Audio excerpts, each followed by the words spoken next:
Falegnameria Paludetto. Da più di 60 anni. Il legno su misura a casa tua.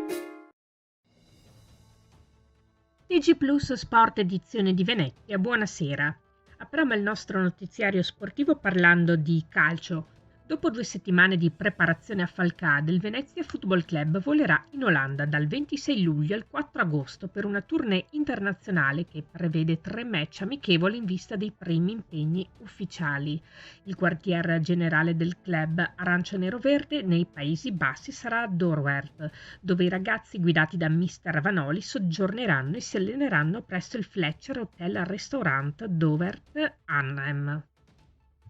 E vediamo dunque gli impegni che attendono gli arancianeroverdi. Il primo impegno in calendario contro il PEC Zwolle, venerdì 28 luglio al Mac3 Park Stadium con fischio d'inizio alle ore 18.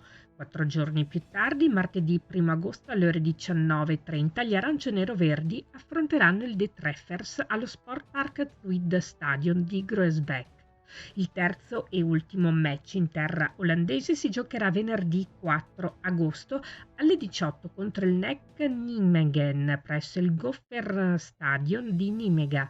Al termine dell'ultima amichevole la squadra farà il suo rientro in Italia per terminare la propria preparazione estiva. Ancora calcio. La società Union Clodiense Chioggia Sottomarina comunica che il signor Eros Rumor, allenatore patentato UEFA B, dalla corrente stagione sportiva entrerà nelle vesti di collaboratore tecnico organizzativo del settore giovanile della società Granata. A Eros, si legge in un comunicato ufficiale dell'Union Clodiense, un caloroso benvenuto.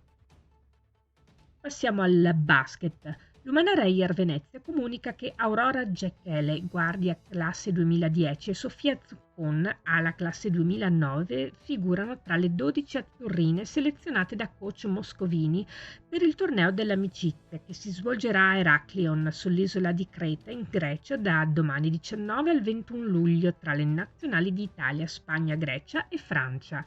Nello staff, coach Francesca Di Chiara ricopre il ruolo di assistente allenatore, mentre Martina Vianello quello di fisioterapista. Tutte le gare saranno trasmesse in diretta streaming sul canale YouTube della Federazione Greca. Era questa la nostra ultima notizia. Grazie per averci seguito. Arrivederci.